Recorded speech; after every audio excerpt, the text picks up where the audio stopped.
ก็รู้สึกท้อเมื่อยกับการเฝ้ารอคนที่อยู่แสนไกลเห็นหน้าเพียงบางครั้งก็โทรผ่านเพจผ่านไลน์เมื่อวางสายรู้สึกว่าไกลเหลือเกิ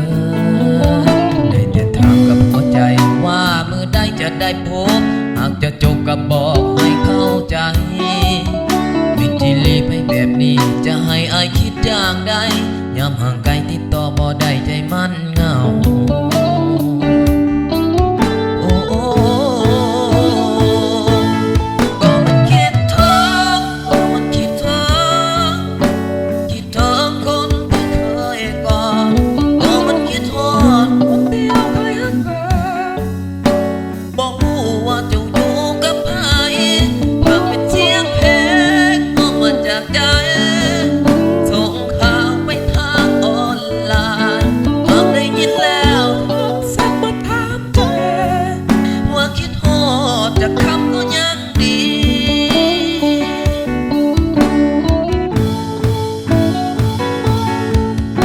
เจ้าเห็นยังอยู่น้องลาคำแพงคิดหอดแหงจนวันนอนเพ้อไป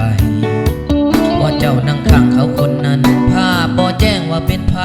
โอ้ละนอทุกคำคืนแสนลำเค็นได้แต่ถามกับหัวใจว่ามือใดจะได้พบหากจะจบก็บอกให้เข้าใจวิธีลีไปแบบนี้จะให้อาย